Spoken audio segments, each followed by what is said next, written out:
Дүйнөдөгү эң бийик имарат, терең жана бийик бассейн, чоң мейманканалар, соода борборлор — бунун баары жарым кылым мурун мына ушундай көрүнүштө болгон.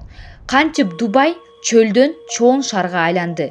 Биринчи себеби бул албетте нефть. Бирок бул шаар азыркы убакта нефть менен байып жаткан жок. Туризм, финансылык секторлор жана соода жак менен өнүгүүдө.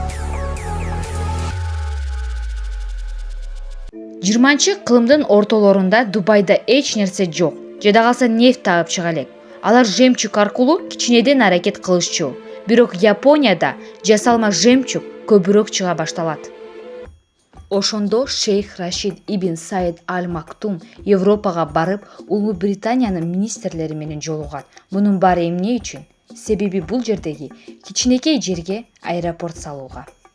1959-жылы бул ушундай кичинекей аэропорт бара-бара дүйнөлүк эл аралык аэропортко айланат. А чөлдө эч нерсеси жок жерге аэропорттун эмне кереги бар?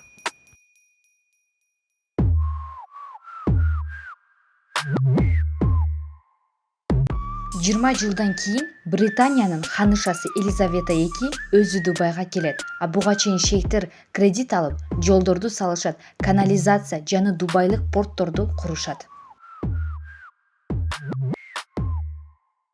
1985-жылдары эң маанилүү эки темалар келет.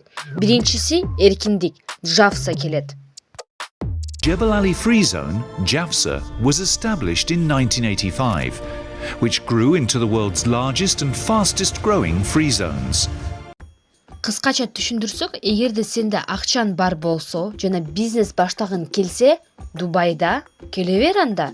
Ошондо сен чет өлкөдөн келип баштасаң, сага уруксат, эч кандай милдеттер, корпоративдик салыктан 5 жылга эркиндиктен чыгасың. Ошончо JAFZA аркылуу компаниялар, отелдер, өндүрүштөр чыга баштайт. 30 жыл аралыгында 7000ге жакын жаңы компаниялар ачылат.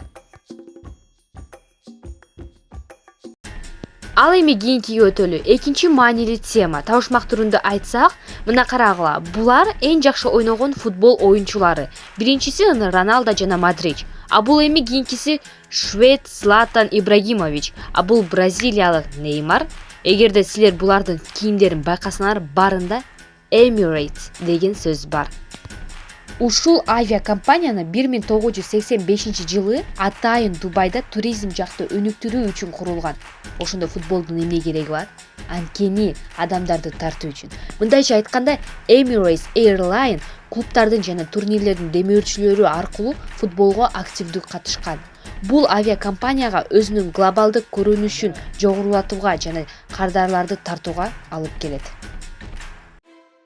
Жана мындан тышкары, шейхтер ойлонгон Дубайдын бир символу болуш керек. Дубай дегенде ошол нерсени элестете турган. Мисалы, Францияны алсак, ал жерде Эйфель башня, ал эми Нью-Йоркту алсак, ал жерде эркиндиктин белгиси болсо, а Дубайда эмне болот?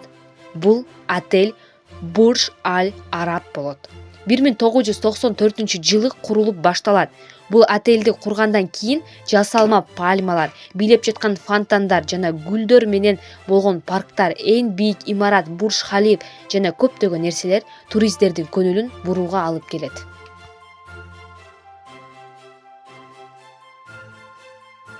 Дубайдын өнүгүшүнүн сыры бул кантип туура сатканы эмес, а кантип ошол жерге туура салым кошкону жана ошол жерди кылып жаткан адамдарга мүмкүнчүлүк берүү. Эгерде сиздерге жакса, лайк, комментарий жазып катталып кетиңиздер жана башка соц тармактарга дагы катталып кетиңиздер. دبي شيء أجواء شيء أزياء شيء تلاقيني في دبي حفلات شيء انتعاش شيء اطلع ويكند شيء كله في دبي.